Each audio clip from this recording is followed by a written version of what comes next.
thank you all for joining us here today. My name is Tomoko Rosas, and I'm a practitioner here at the Spiritual Center. Please join me in stating our purpose statement. We are a loving spiritual community, empowering all to live healthy and successful lives through practicing the principles of science of mind. Okay, a few announcements before we get started. We're working on our summer/fall newsletter, and if you'd like to submit a story to be included, please send it to me, and the details are in the program. And we're looking at a due date of July 25th. So it gives you a couple weeks to work on that. So please send it to me in the format where I could just grab it and pop it into the newsletter. If you can. If not, no problem. We'll work something out. Our summer concert with Debbie and Richard has been postponed, as you all know, and the future date will be announced very soon. Our next lunch and paint with Karen Thomas is on Sunday, July 27th, and our subject is Still Life by Paul Cézanne. It's called Quince, Apples, and Pear. And it's going to be really interesting. Please join us if you can. We're getting ready for the Sizzling Summer Raffle in August, and that's scheduled tentatively right now for the 31st, the last Sunday of August.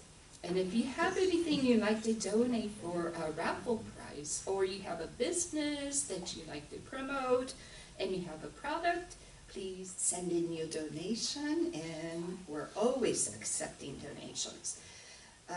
Wednesday Spiritual Support Group is ongoing weekly at 1 p.m. All is welcome. Unexpected Income Club is doing great, and thank you all for your participation. All right, I'll pass it on to Debbie and Noel.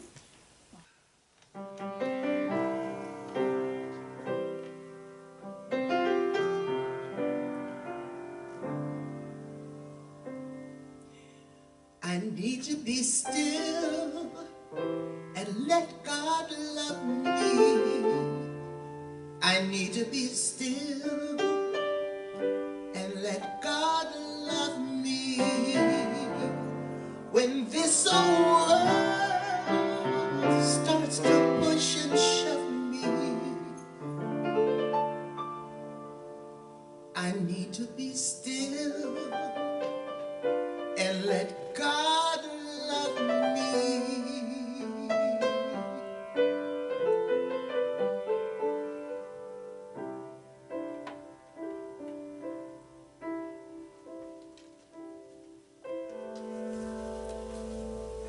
Just take a deep breath,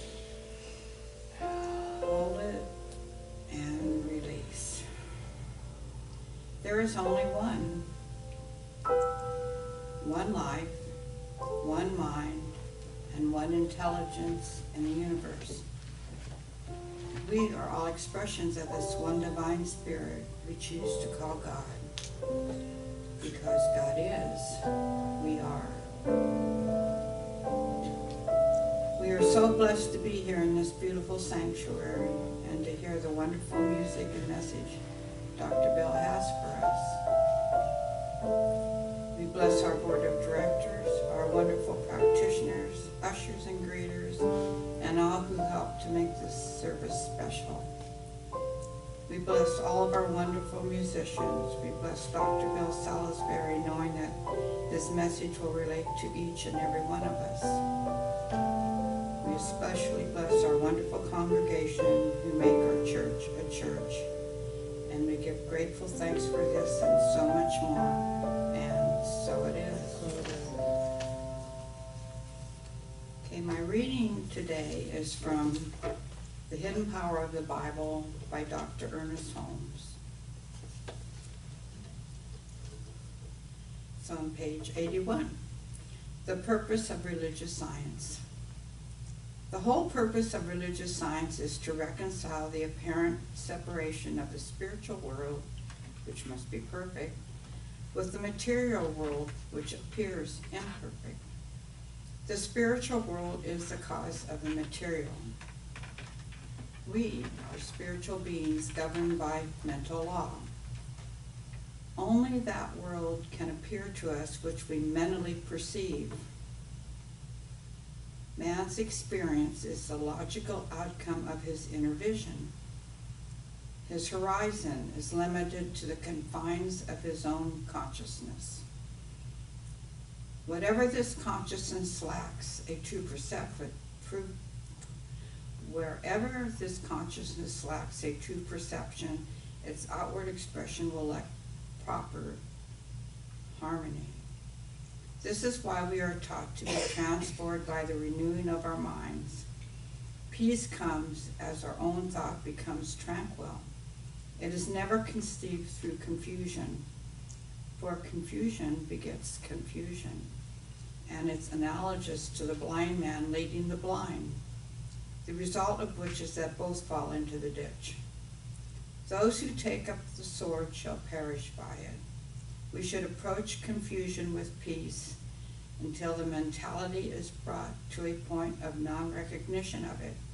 It will then cease to be. This statement can be vouched for only by those who have proven it, since no one lives by proxy, but each unto himself. Every individual must make the test in his own soul. And how to approach the Spirit?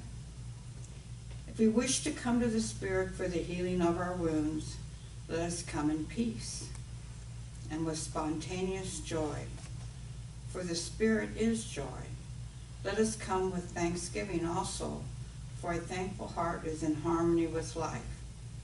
But we must come in quiet confidence, with an open and receptive mind and a believing heart, naturally, sanely, expectantly. In this way we are entering the portals of reality, clad in garments of righteousness. We often think that what we require is money, friends, and physical healing. After these things do those who are outside in knowledge of the law seek, and they do well, for we need all these things. But they are the effects of right relationships to life. All people need some form of healing. Most people are unhappy. Few have any realization of permanent peace. We seek fragments when the whole is at hand. How illogical to think that anything can rise higher than its source. The universe is a perfect, undivided whole, and healing can take place only when one is unified with it. How can anyone then be healed in part? Let us seek wholeness above all else. If we would come to the universal wholeness, we must approach it through the law of its own nature. This means that we must give our undivided attention to the spiritual unit back of all things. Since all else is included within this unit, we find our particular good only through unity with life.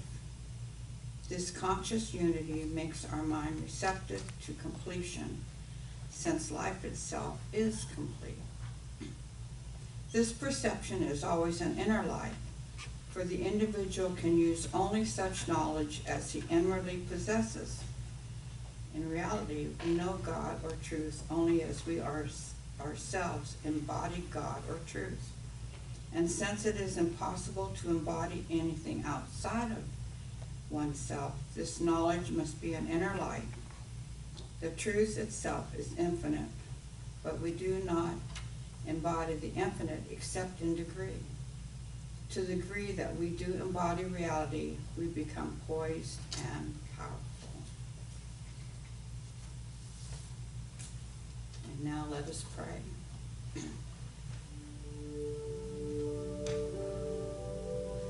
God is all there is. And we know that it is the Father's good pleasure to give us the kingdom, as all is promised, and all we need to do is accept. Right here and right now, we accept divine guidance watching over us.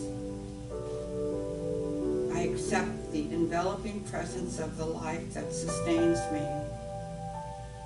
I accept the beauty and the peace and of this presence. I accept happiness and success. I accept health and wholeness. I accept love and friendship.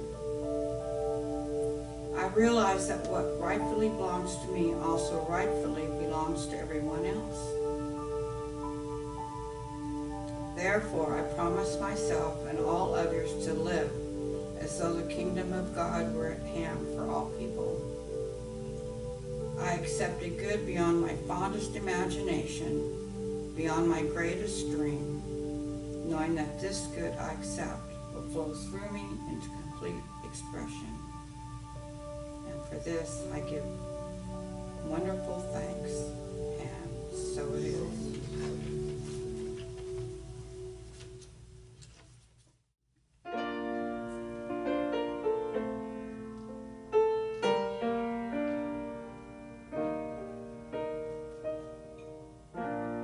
There is one love.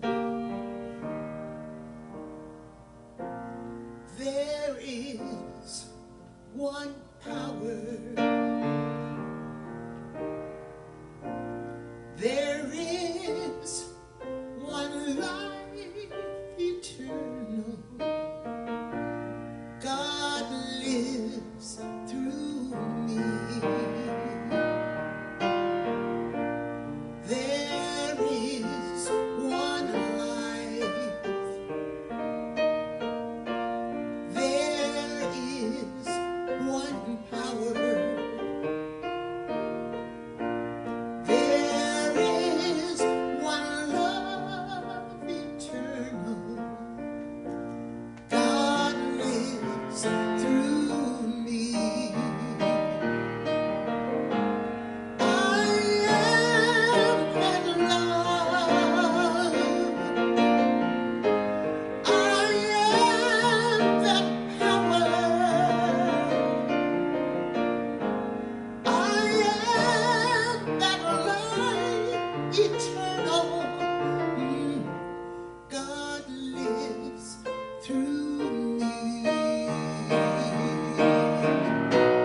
There is one love. There is one power. There is one life eternal. God lives through me. God lives through me. God lives through me.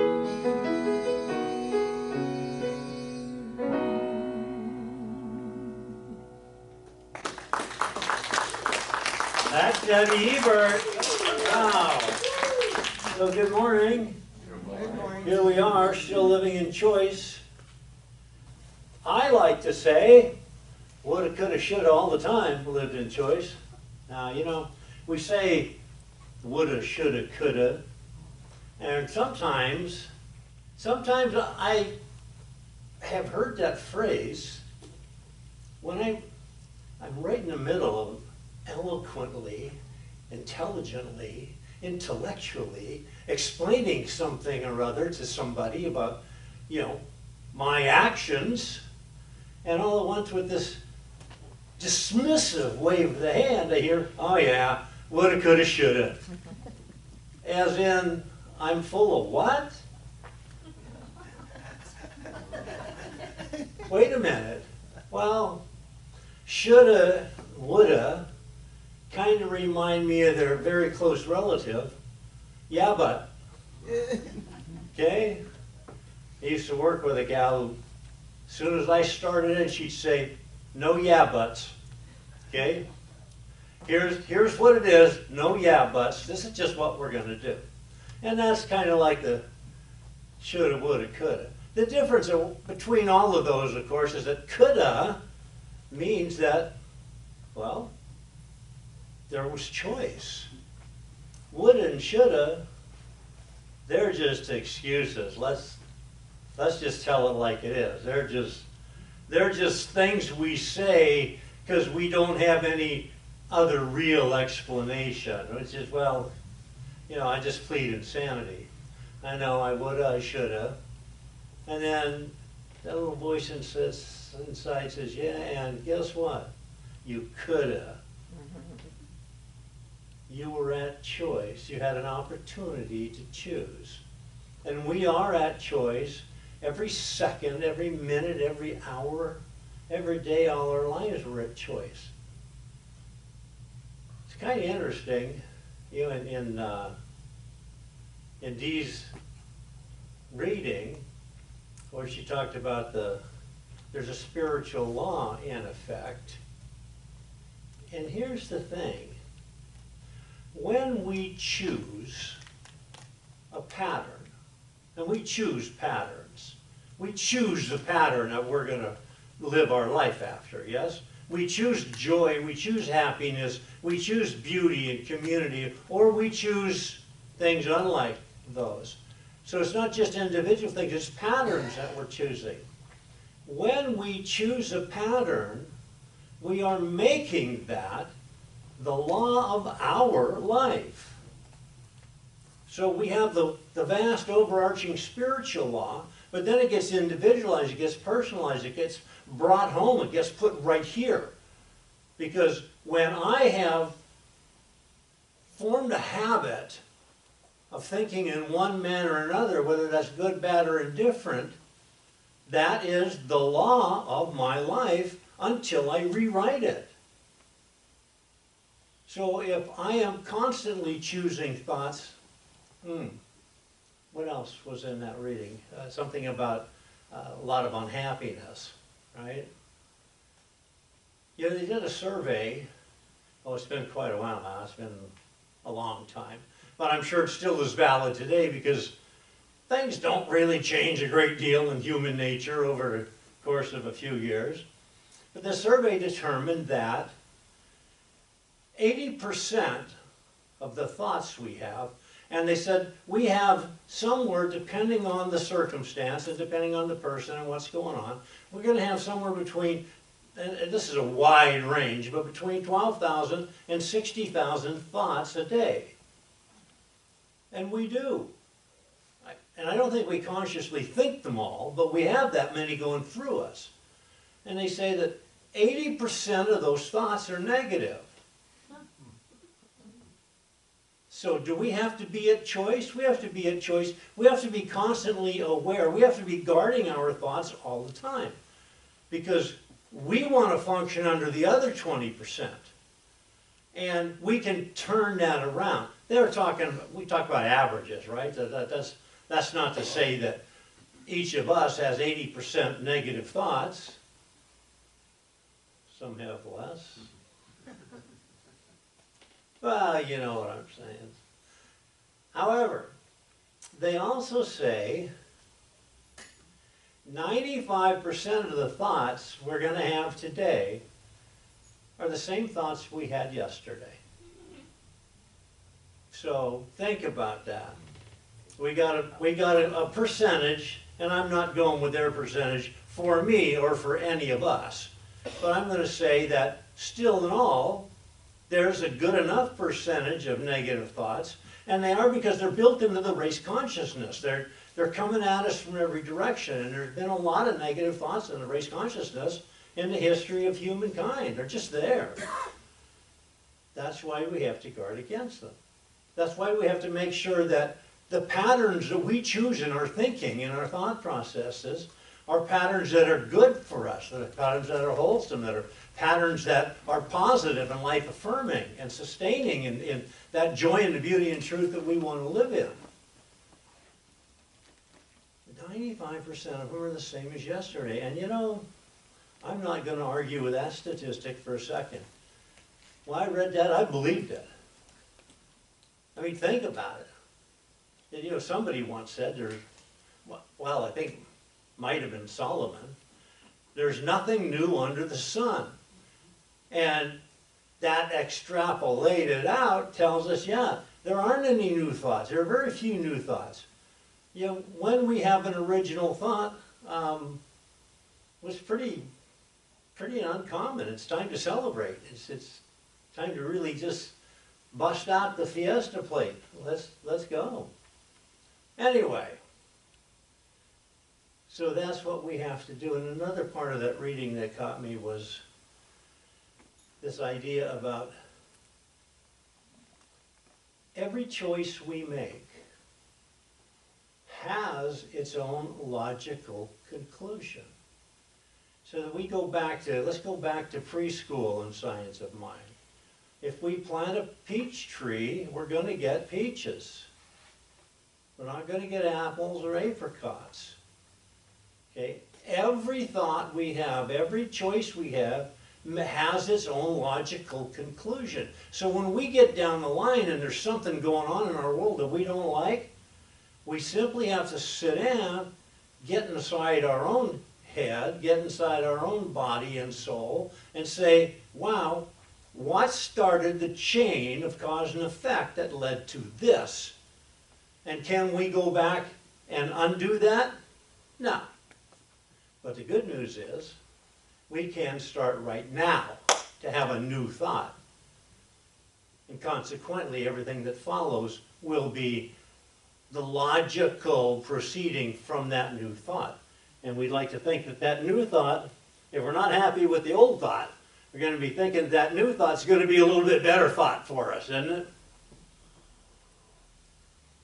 But most of the time when we say woulda, coulda, shoulda kind of stuff, it's not, isn't it always said in like disappointment, regret? We don't say, oh, well, I woulda, coulda, shoulda been a pauper instead of being this wealthy millionaire oil magnate that I am. No, it's only about regret. It's about disappointment. And it's always about a hypothetical situation. By nature, it has to be. I mean, by definition, it's always about a hypothetical situation. I would have had this if I could have done that. I should have done that, then I would have been able to. Wow. We have another way of describing that. We call it what ifing. You know, how much what ifing are we going to do? Let's stop our what ifing and get to here's how I make this life the one I want to live. Here's how I make my world the world I want to wake up to every morning. Here's how I make my relationship with life the best that it can be. Oh, who's it up to? It's up to you. From Ernest Holmes. Well, that's kind of a brutal thing to say. Yeah, just go ahead, Ernest. Put the blame right on me. Put the pressure right on me. God, life was so much better when I could just blame someone else.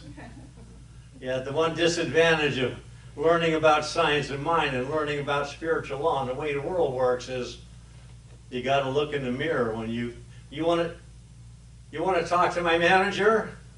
Huh? I want to talk to your manager. Get in front of the mirror, talk to the manager, see what's going on. What you experience in your everyday life is largely a matter of your own choice, whether you realize it or not. Sometimes that choice is specifically and consciously made. Other times the choice is automatic, being a culmination of habitual patterns of thought and emotion. Remember the patterns? Remember our thought patterns? We are making choices all the time. And the way our world unfolds is because of those choices that we make. So sometimes there comes a situation where I just don't want to make a choice. Sorry. I mean, the choices just aren't very good. I'll not make one, thank you very much. That's making a choice. Making a choice to not make a choice is allowing destiny, if you will, allowing the universe to make that choice for you. to fill in the blank. If I don't fill in the blank, somebody else, something else is going to fill it in for me. Something's going to come along and fill that blank in, and it may not be in the manner that I want it to be. There was a song out, a few years ago. I don't remember who did it, but the name of the song was Shoulda, Woulda, Coulda. And one of the lines in there was that shoulda, woulda, coulda. Now remember, this is a pop song, so it's all about, yeah, it's all about love and relationship and heartbreak and blah, blah, blah. But we can still take from that and bring it into every other concern in our life also. Because one of the lines was that woulda, coulda, shoulda are the last words of a fool. Okay, in this song it was, they're breaking up, I woulda, shoulda, coulda, well, okay, fool, why didn't you just do that, and then we wouldn't be here. But we're in that situation sometimes. We find out that what's going on is not to our liking, and then to lament it, to regret it, to bellyache and moan about it, isn't changing anything. What changes things is choosing a new outcome, by choosing a new chain of cause and effect, by choosing a new beginning. Here is where I'm starting over. And when we want to start over, we start over by putting that life principle, by putting that absolute consciousness that grounds all being, by putting that first. We'll talk more about that. So, in their book, Freedom from Stress, I don't know, who wants freedom from stress? If we didn't have stress, how would we know when things were great? If we didn't have stress, how would we know when things were tough? Thank you. If I never learned, I think I'd be happy. The power of life is in our own consciousness. We must turn there and recreate our environment after the image of harmony instead of discord. That's why we have to be so careful about our thoughts. That's why we have to monitor them. Well, okay, so tell me, Bill, you got the answer. How do I stop a negative thought from coming into my mind? We don't. They're out there. This is the world. This is what this is the swamp we were born into. But what we can do is when that negative thought comes in our mind, we make another choice. We choose for our divine self. We choose for that godness that's in us. We choose for that life principle as opposed to everything else. Remember, choices are seldom between two things. The choice we accept, we have chosen over not just one other thing, but a multitude of other things, over all other things, over every other possible parallel universe of things. When we choose something, we choose it as opposed to everything else that could possibly have been. So if we're always choosing on the side of our divinity, on the side of our good, on the side of our truth and what's right for us, our world's just going to look a little bit brighter. No problem, difficulty. Oh yeah, we're still in the stress thing. No problem, difficulty, or negative situation in living was ever corrected by doing nothing about it. Yeah, we watched a movie the other night, and one of the lines in this movie was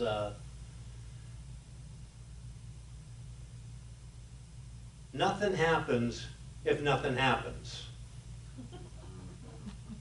And they were, I think, talking about AA meetings. They were talking about that sort of thing.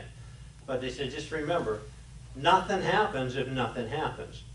In other words, when something comes into our life, it's there. Nothing happens to it if nothing happens within us to push it off, to change it, to replace it with something better.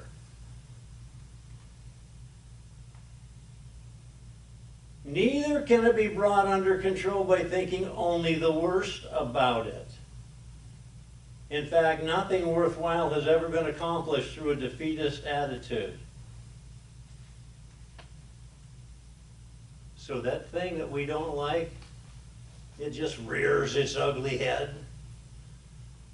And we just say, oh, wait a minute. Or what was that little game, that kid's game? Every time the monster pokes its head up, they take a hammer and hit it down. Well, we just take that spiritual hammer and hit it down.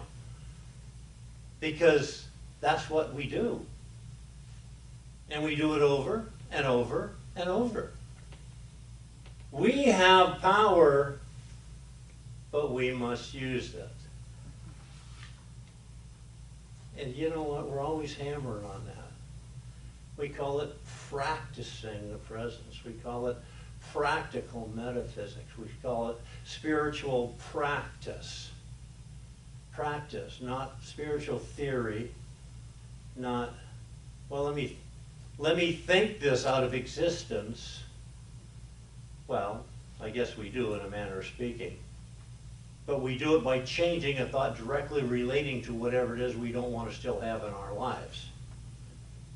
We find among our chief difficulties two things, he says. First, we don't believe we have it. We don't believe we have that power. We don't believe that we have the power that the master teacher Jesus had. We don't believe that we've got divinity running through us. We don't believe that we're some part and parcel, some illuminated aspect of God. We just don't believe it. And a lot of this comes from what? False theology. It comes from this story we've been told about this angry, vengeful, judgmental, warring, in-your-face God who's going to cause you to burn in hell forever in eternity if you don't do things the way, surprisingly, somebody in the church says. We have to be responsible. And we have to understand that we have it. And the next thing, the other thing is, even if once we allow ourselves to be convinced that we have it, we don't think we can use it. Well, okay, let's just say you're right. Let's just say we do have that sparky divinity. Let's just say that we are children of the universe, that we are made in the image and likeness of God. Let's just say that's so. I know. Jesus said it was so, and he showed us. So I'm just going to buy that, okay? I'm in. But I can't use it. I'm just not him. So first we don't believe we got it. Then when we believe we got it, we don't believe we can use it.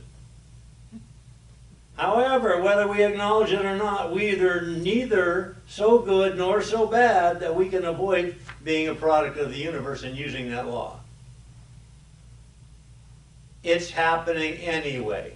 It's happening with our awareness, with our understanding, with our direction, and our positive, life-affirming use of it, or not. Either way, it's working. And the answer to, you don't know how to use it, because don't we hear that? Oh yeah. Yeah, no, okay, Bill, I get it. There's a spirit, and it can work through us, and we can, but you can't use it, right? It's nice to think about, but you just can't use it. And the answer to that is, no, we don't know how to stop using it. It's not that we not only can use it, we're using it every second, every hour, every choice we make, every decision we make. Our experiences are the direct results of our own states of mind and nothing else. What's more simple or more just than that we ourselves should be the final arbiters of our own fates? indeed what is, because, you know, because we're always at choice, we have to be so careful of it. It's something to spend some concentration effort on. You know, Jean-Paul Sartre, the French philosopher, said simply, here's how it is. We are our choices. So we want to identify with something, don't we all? We all identify as 100 different things in the course of this lifetime. But the fact of the matter is, what we identify with is our choices. Our choices in career, we identify as what we do. Our choices in relationship, we identify with who we hang out with, who we're married to, who's in our inner circle and who isn't. Our choices in everything are simply that. That's who we are. I got a poem from Shel Silverstein. Everybody knows Shel Silverstein. Why, he's just about as famous as Dr. Seuss. And it goes like this. It's the woulda, coulda, shoulda poem. Go figure. We had it in a song, and now we got it in a poem. I thought it was just something we said to deflect responsibility. It goes like this. All the woulda, coulda, shouldas laying in the sun, talking about the things they woulda, coulda, shoulda done. But those woulda, coulda, shouldas all ran away and hid from one little did. So we've got to shake the woulda, coulda, shoulda syndrome, and we've got to get into the, oh, we got to take a page out of Nike's playbook, right? Just do it. That's what we're here for. So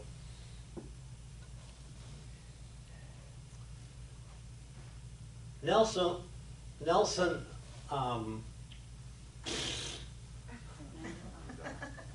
let me back this up and start over again. Nelson Mandela said wisely, wishing for us the best world we could have, he said he hopes that our choices reflect our hopes and not our fears. And how often do we just wake up one day and say, my world is not reflecting my hopes. My world is not reflecting my best thoughts. My world is not reflecting my innermost feelings of life-affirming, life-sustaining consciousness that is what created me and what allows me to function on this plane. And Nelson Mandela says, I hope for you that you can make that happen. Oh, I've got, yeah, how the time flies. I got just 2 more quick things. No.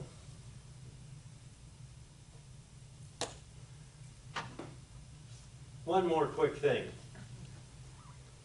From Paramahansa Yogananda, from Whispers from Eternity, I just had to include this because the title of this is, May I Act from Free Choice, Not Habit. Remember, we're always acting, and we're always acting from the pattern. Well, another word for pattern is habit. Teach me, O Father, to seek the soul's lasting happiness rather than temporary sense pleasures. Give me the wisdom to follow happily the ways of righteousness. May I develop the soul faculty of discrimination that detects evil in even its subtlest forms, and it guides me to the humble paths of goodness. I would direct my life by the God-given power of free choice, not by the compulsions of hardened habits. And under the heading of equal opportunity,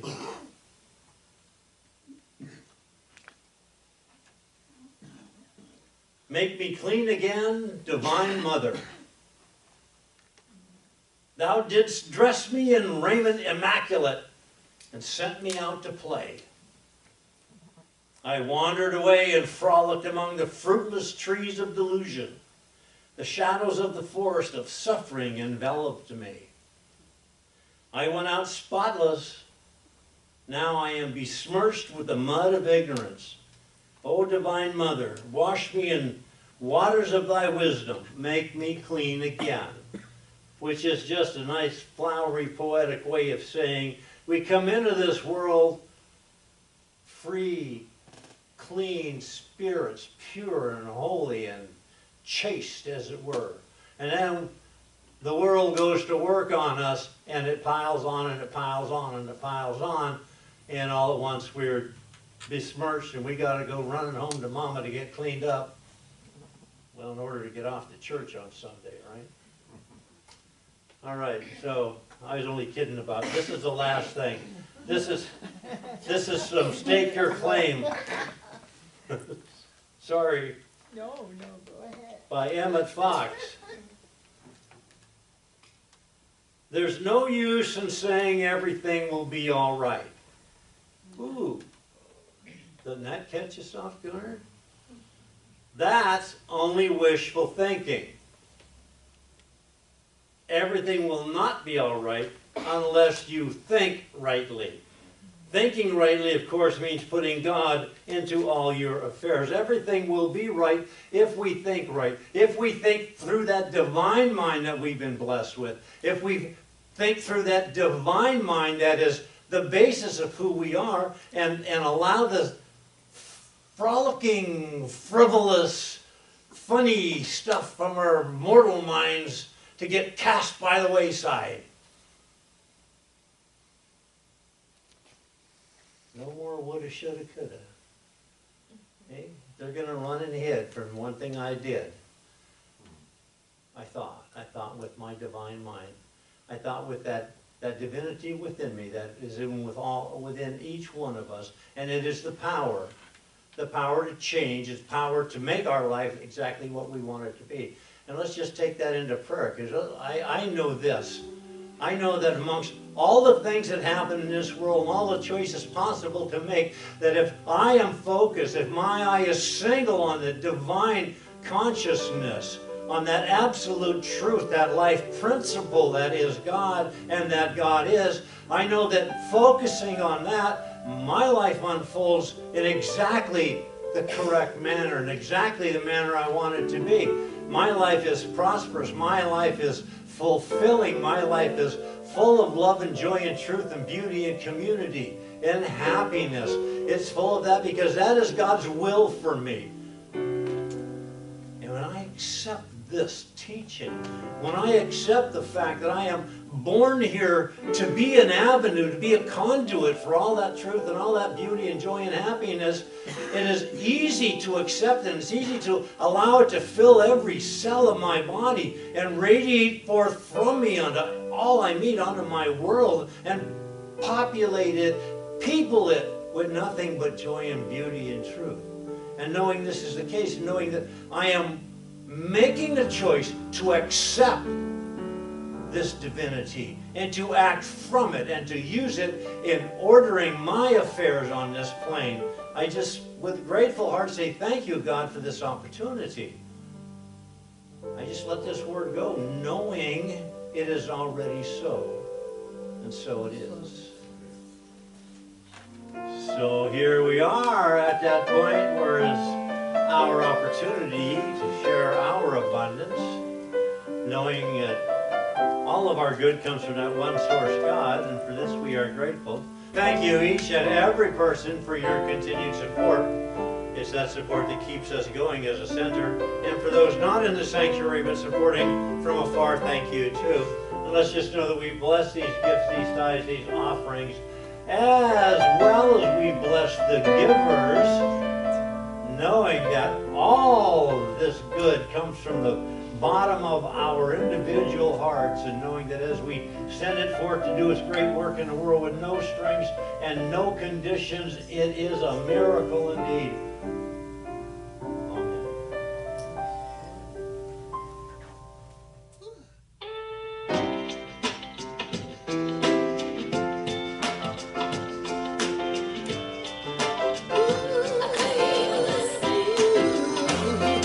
In the morning when I get out of bed, I claim a blessing.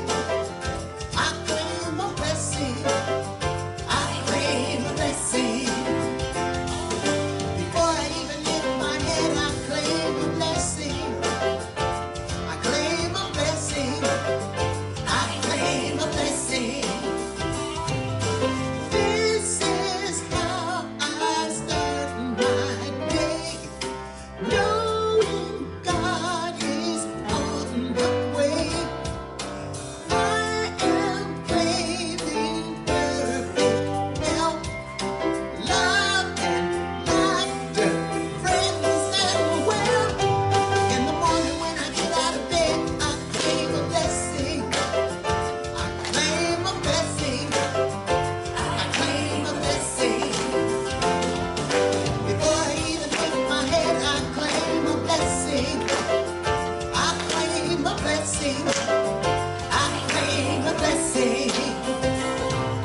opportunity, wondering good could happen to me.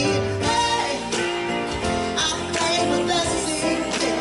I claim a blessing, yeah. I claim a blessing. I claim a blessing. I claim a blessing. I claim a blessing. Wow. Debbie Ebert, Tommy Cosentino, claiming a blessing, being a blessing. Let's all claim a blessing. I claim a blessing. I am a blessing. And let's just know something together right here, right now. Something incredible is happening through me right now. Something incredible is happening through me right now. It's this thing called life. It's this thing called life. It's this thing called love. It's this thing called love. It's this thing called choice. It's this thing called choice. No woulda, shoulda, coulda. No woulda, shoulda, coulda. I choose life. I choose I life. choose love. I choose love. I choose beauty and joy. I choose beauty and joy. I choose happiness. I choose happiness. Right here, right now. Right